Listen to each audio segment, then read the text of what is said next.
Today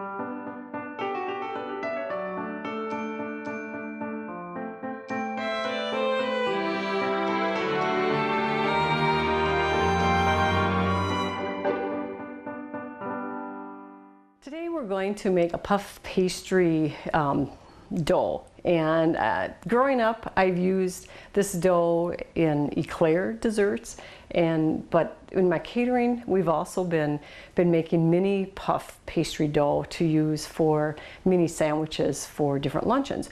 So I'm going to preheat my oven to 400 before we get started.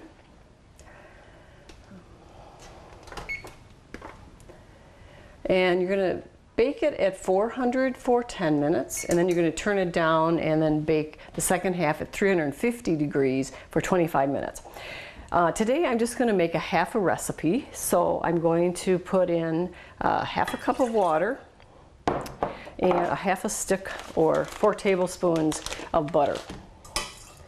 Typically I'll make, at least one whole recipe, and I like to just do a small recipe at a time.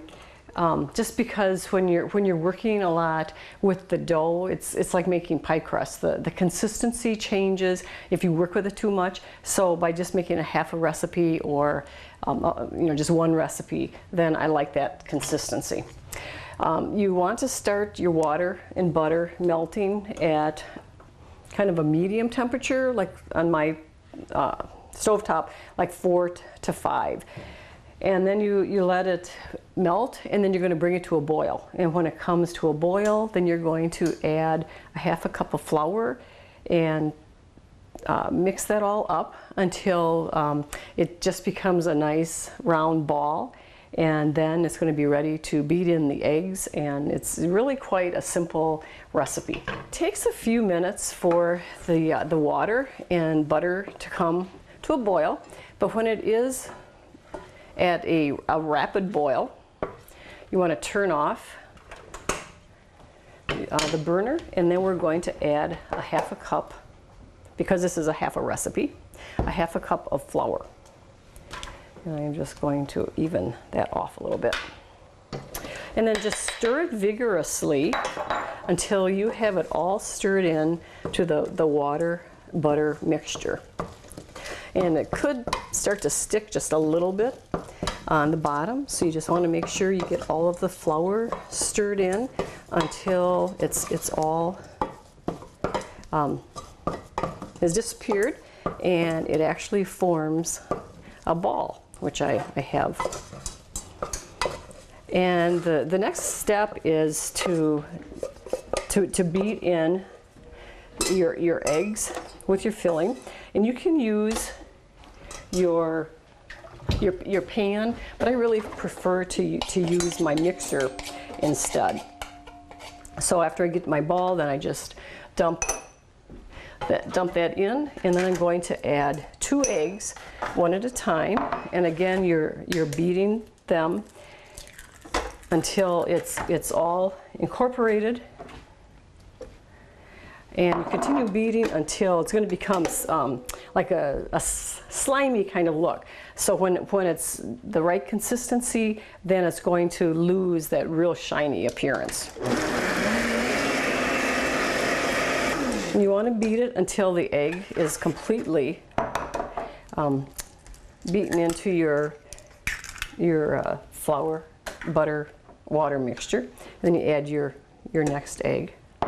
And you will find that it tends to splatter a little bit, and beat it on high.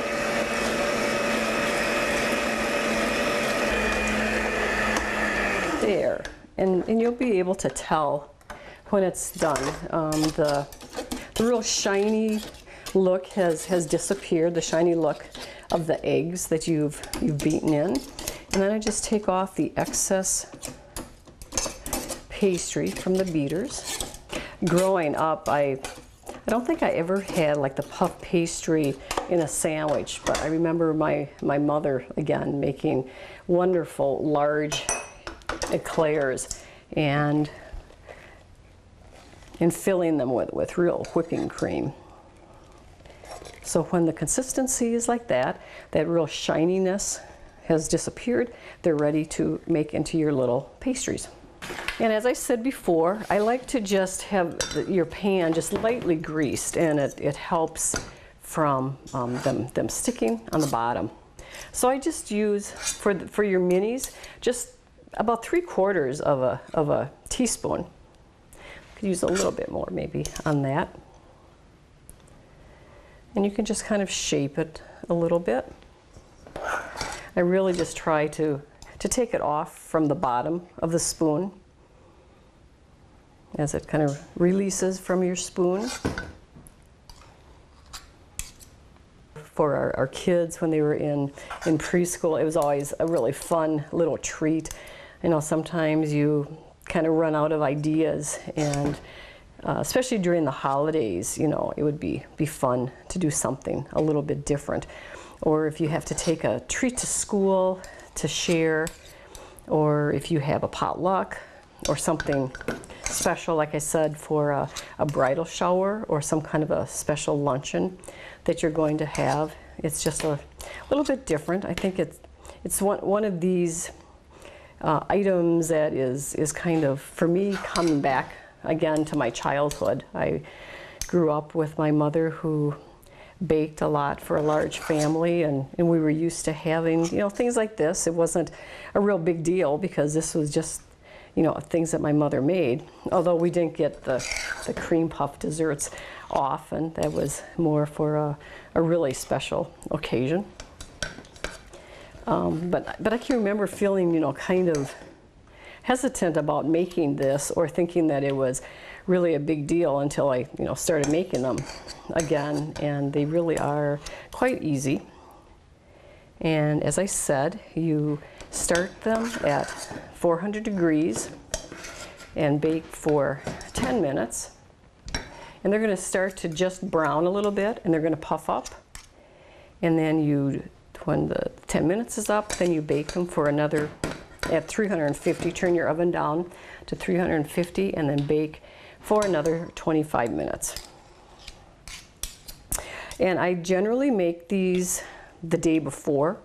I keep them just in a plastic container, something that's airtight, but yet I don't even keep them like in Tupperware, because they'll tend to get too soft. And so just keeping them in, you know, maybe even a tin or something that's not too airtight. And that's how they're going to look when I put them in the oven. The oven is preheated, so I'm going to put them in for 10 minutes at 400 degrees.